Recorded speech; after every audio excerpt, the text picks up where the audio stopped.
Alright, Playboys, we back with some more Summoner Duels content. Yeah, everybody's favorite, right? Actually, no. It doesn't seem like anyone gives a rat's ass about Summoner Duels. But I'm going to keep on making content on it because it's important. It's an aspect of the game, and I feel like there's really not enough content about Summoner Duels. So for the few people that actually care, this is going to be helpful to you, and this is the type of content you want to see. It's not like I'm not doing other content as well. So, of course, we got to mix it up and once in a while take a look at Summoner Duels. So this is going to be just an overview of how my season went for this round. This is SDR, so I only had to build one team, which was a load-off compared to SDS. So this was the team that I ran here.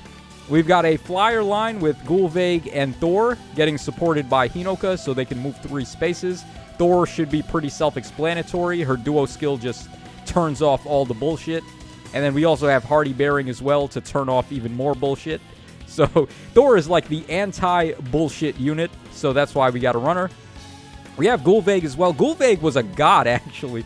I was not expecting her to be as effective as she was. I mean, I knew she was good, but like she's actually easily the MVP of this team. We have her ally supported with Alir, so we can get the effect from her support to nullify DR.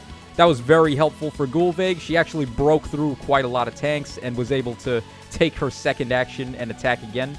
So it's easy to get a +2 with Gulveig with her Kanto and Gale Forcing effect. And then we have Hinoka, of course, should be self-explanatory. And Homeboy, Gatekeeper, after getting his refine, he is very, very good now.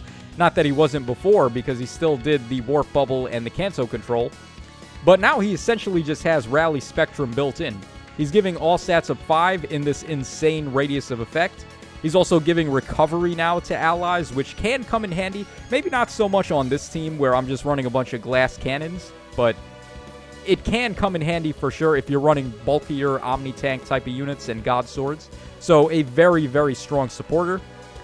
Now, we're just going to go ahead and take a look at some replays here. I ended up in essentially top 300. Not quite, but close enough, right? By the end of the season, there's still 2 days to go, so when everyone does their matches, I'll probably be like top 500-ish. So that's not too bad. That still ends us up in the top rank. And then we also are in tier 17 now. I think I was like all the way down here, like tier 13 or 14, something like that. So we made quite a significant jump here. Of course, this is the first season in ages where I actually put in effort for SDR. So gradually, we'll just keep climbing the ladder until we get to the top. Should take like maybe, for this, maybe like 2 or 3 more seasons, but I'm a little bit closer in SDS. I'm like around, where was I? I was around like here. So it won't be that hard for SDS, but we got some more climbing to go over here. All right, let's go ahead and take a look at some replays here, and we'll see what was going on. Now, there's actually one very interesting replay that I think I want to show first. So we're going to go ahead and take a look at this one here against BC. This is a very important fight because it brought something to my attention that I was completely unaware of. All right, so shout-outs to BC here, by the way, for this. Now, he's running Pass on both Hinoka and Thor. And the reason why that is because apparently Pass can get through Warp Bubble. I was unaware of this completely. I didn't even think that would interact in that way. So Pass allows you to just run through Gatekeeper and Myrrh, so you don't have to worry about Warp Bubble. And let's say you're running Soaring Guidance on the team, so your flying type units can jump in. You're not going to be able to block that with Warp Bubble. So they can just still use Soaring Guidance even if you've got Warp Bubble on the team, which is kind of dumb, honestly. Like, so what is the counterplay then to Soaring Guidance and Guidance 4? There's basically nothing, which is really dumb. It's just like you either summon for these skills or you don't, pretty much. So, okay, so he's got these 2 with Pass. You wouldn't want to run Pass on every unit, though. That's the one thing. Like, infantry types, they have way better B-skill options than Pass. However, flying range-type units don't really have that sort of option, so you're free to give them Pass and not really worry about the consequences. For example, I've got, like, base kit Hinoka here. She has no need for Wings of Mercy whatsoever, so I could just easily give her Pass if I wanted. Same with Thor. I mean, she does have Trace, but Far Trace isn't quite as good as Near Trace because you're not getting the Rem +1. So we'll just play this fight. Also, I had a really bad blunder in this fight. I made a really awful misplay here, which we will see in just a sec. All right, he's easily able to get all his units into the box, so he gets the +2 real quick there. All right, he pops his duo skill with Thor, presumably to turn off my Hinoka's charge and special acceleration, so he would be able to successfully bait her with Edelgard.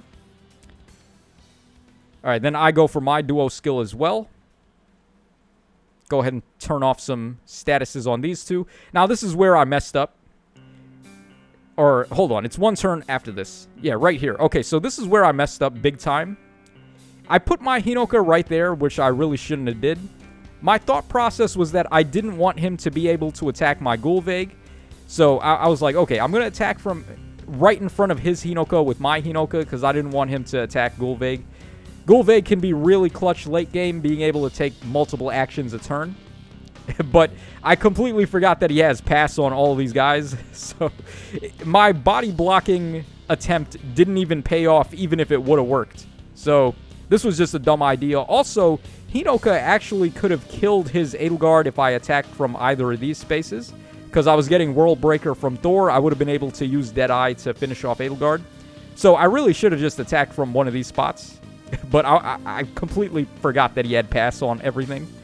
So, yeah, really nuts. Really good showcase here by BC.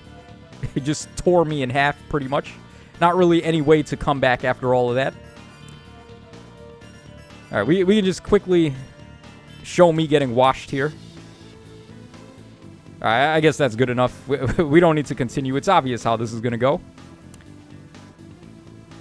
All right, so let's go ahead and take a look at another replay here. Now, this was an interesting one as well. So, Rent's free-to-play, shout-outs to him. He was ranked way higher than me, and he was actually running a Cav line for this map. Now, that's not something I would have expected anyone to do, but clearly he had some success with it if he was ranked as high as he was. The complete mid-section of this map is a choke point. There's no way for cavalry units to get through here unless you're using Smite or something really weird. So, he's trying to go around. He's trying to go through either the top over here or through the bottom over here to abuse his Cav's movement. He's got the Turmoil Seal on Sigurd, so he can move 4 spaces and attack from 2, giving him, like, God-tier reach with his ability to give everyone +1 movement. He's got Tea-Time Ira. He has also Yuri and Dagger. Dagger's giving Pathfinder, so very strong stuff there. But Thor is able to inflict stall on his guys here. We were also able to really zone this guy out pretty bad. Because I'm able to control the middle a little bit better than him. He's not able to really use his cavalry types effectively over here. And then I've got a bunch of flying units, and we're able to charge and, like, Kanto and stuff. So I'm going to have more power in the middle than he is, which is one of the reasons why I think I was able to win this fight here. Also, he made a pretty bad blunder, which we're going to see right here. All right, he gets the early +2. He got more units into the box than me, but that's not a big deal. This is where he messed up. So he puts his Dagger right there.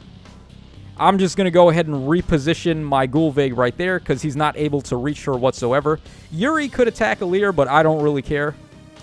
Alir might even be able to beat him, too. This Alir can hit really hard. All right, so I go for my repo there.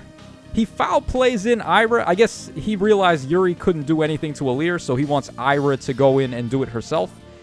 But he blundered his Ira here because I'm able to have Gulveig attack Dagger. She's going to be able to move again, and then we can also attack Ira as well here. So he messed up kind of big time. I don't think he was thinking that far ahead. And then I just repo Hinoka there, and we can finish off Ira. So yeah, not the best showcasing from Rents, but I'm sure he did a lot better in his other fights, obviously, if he was able to rank as high as he did. All right, here's an interesting one, too. This will probably be the last replay we take a look at. I don't want this to go on for too long. So, Flair over here, by the end of this season, I think this guy ended up in Tier 1, or Rank 1. So, shoutouts to Flair. But he's running, like, the God setup. This is something I wish I could run myself. He's got Guidance 4 on Plumeria. He's got Physical Null Follow-Up on Shez. He's got Soaring Guidance Altina. He's got Null C4 Asker. And then he's got Sorin with Kanto Control to be able to turn Asker into a save unit. Like, this is the stuff of dreams, right? Like, this is what we all wish we could be running, but if you're not spending any money on the game like me, then tough titties. You just got to run base kits pretty much. All right, but Gatekeeper held his weight pretty well here. He's running a bunch of warping, but we're able to zone him out pretty good with that warp bubble and Kanto control.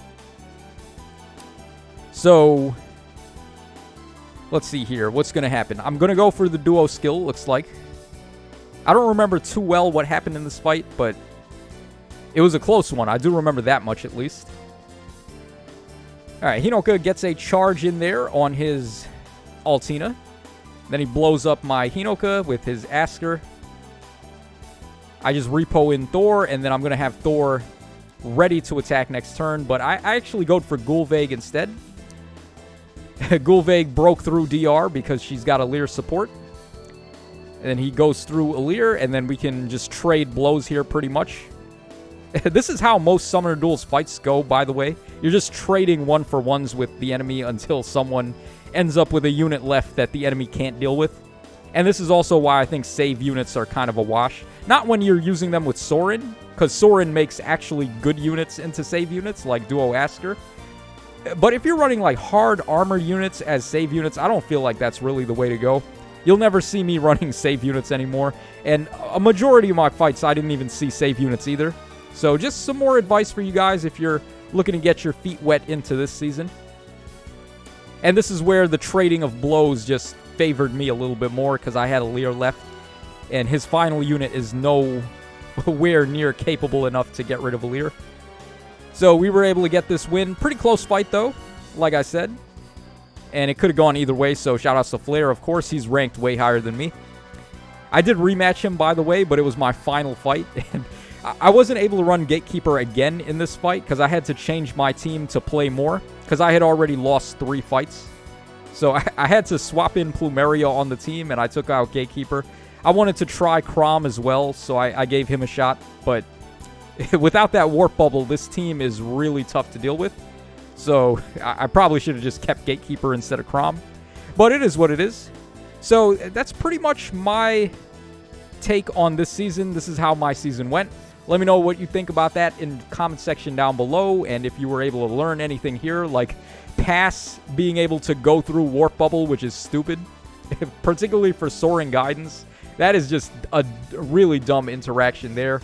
Also, lacking of armored units. As you can see, you don't need to worry about them whatsoever. Just go full offense, as I've been saying for quite some time.